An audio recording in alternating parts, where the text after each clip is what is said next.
L'hypothèse que le virus disparaisse avec la montée de la température estivale, pour moi, elle est proche de zéro.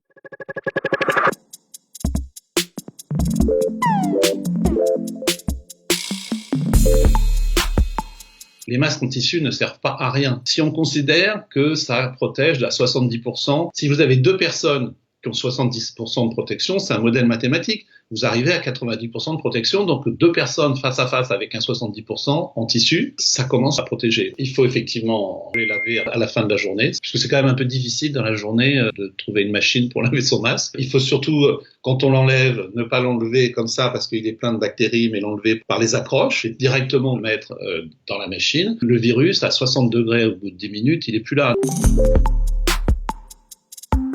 Heureusement que ces personnes ne sont pas condamnées à rester chez elles parce que le vaccin, dans le meilleur des cas, c'est 12-18 mois. Il y a plein de sorties qui sont possibles et on le sait bien, on le voit bien, il y a des personnes âgées qui sortent avec un masque. Le but, c'est pas d'emprisonner toutes les personnes dont on parle, c'est-à-dire les personnes âgées, les personnes à risque. On tombe à 17 millions de personnes, ça fait beaucoup de monde. Très clairement, il va falloir continuer à protéger les personnes les plus fragiles. La logique est quand même, dans cette période d'incertitude, de ne pas les visiter.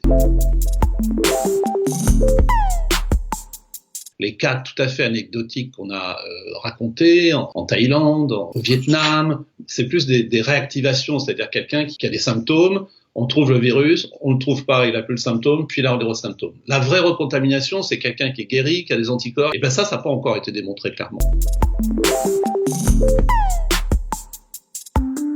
Le fait que ça soit issu de la main de l'homme, la réponse elle est simple et cartésienne, c'est-à-dire que ce virus, il est à 98% à peu près semblable à un virus de la chauve-souris et à 97% à un autre virus qui existait chez le pangolin. Pourquoi imaginer qu'on a construit un virus qui existe déjà dans la nature? C'est juste qu'il y a eu un saut d'espèce et le virus est sorti du monde animal. La dernière chose, c'est un questionnement sur le laboratoire P4 qui a été en plus installé avec les pouvoirs publics français, l'INSERM. Il y a eu un doute qui a été amplifié par les attaques de l'administration Trump sur ce sujet, que ça viendrait des animaux qui sont dans ce laboratoire. Je pense que à partir du moment où il y a un doute, il faut qu'il y ait une commission d'enquête internationale pour savoir si effectivement il y a une possibilité que ce virus animal se soit échappé.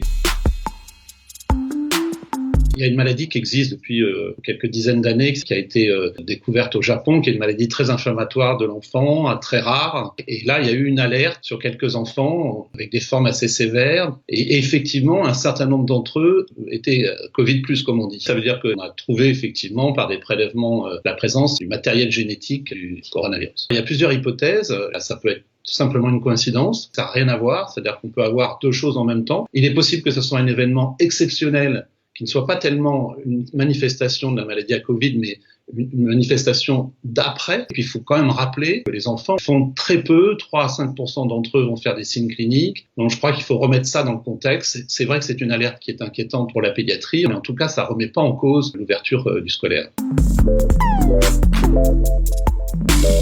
L'hypothèse que le virus disparaisse avec la montée de la température estivale, pour moi, elle est proche de zéro. Pourquoi? Parce que le virus circule déjà dans l'hémisphère sud, même s'il circule pas autant qu'ailleurs. On en a en Australie, en pays africains aussi, même si on n'a pas les chiffres exacts. Et je vous rappelle que quand on dit que le Covid-19 est sensible à la température, c'est au-dessus de 60-65 degrés, ce qui est assez rare comme température ambiante. On mise quand même sur le fait que l'été pourrait être calme. D'abord parce que les établissements scolaires vont fermer, que les gens sont plus à l'air libre, il y aura plus de terrasses que de gens enfermés au fond des bars. Et donc, on peut miser sur un tassement, effectivement, et que le plateau descend. Nous, notre inquiétude, c'est pas l'été. Notre inquiétude, c'est l'automne. On n'entend plus tellement parler de l'hydroxychloroquine par son promoteur du sud de la France, mais il y a à peu près 36 essais dans le monde, dont au moins 4 en France. Il faut attendre. Et pour l'instant, sincèrement, ça pousse plutôt dans le sens qu'il n'y a pas de preuve scientifique de l'efficacité de l'hydroxychloroquine.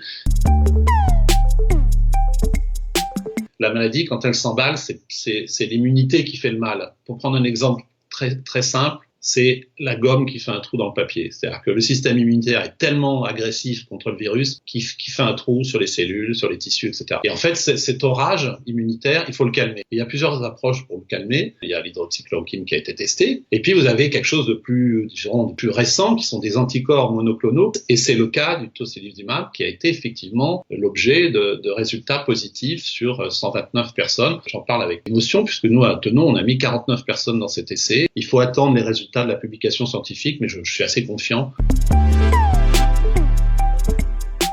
C'est un virus qui, contrairement au virus de la grippe, est assez stable. Il y a des études tout à fait sérieuses qui ont étudié le virus qui était à Sydney, à Washington, et on s'est aperçu qu'il y a très très peu d'écart. Donc non, il n'y a pas d'argument virologique pour dire que le virus a muté. C'est un virus qui se réplique tout le temps et qui effectivement peut faire des erreurs. Mais ça n'a rien à voir avec le virus de la grippe ou comme le virus du VIH. Deux personnes qui sont infectées par le VIH ou la même personne dans le temps, elle peut avoir jusqu'à un tiers du patrimoine génétique, c'est-à-dire du génome du virus, qui soit différent, ce qui est énorme. C'est bien pour ça qu'il n'y a pas de vaccin contre le VIH. La deuxième vague est liée à une mécanique du confinement. Avant le confinement, on considérait, vous savez, le R0, c'est-à-dire le nombre de personnes qui sont contaminées par rapport à une personne autour. On considérait que c'était autour de 3,5. C'est-à-dire qu'une personne contaminait en moyenne 3,5 personnes. Ce R0, avec le confinement, il est revenu en dessous de 1, ce qui est énorme comme efficacité du confinement. La deuxième vague, c'est l'effet élastique. C'est-à-dire que les gens vont se déconfiner n'importe comment, ils vont se regrouper, ils vont faire la fiesta sans masque, ils vont échanger dans des milieux clos. Bien sûr, on l'espère pas.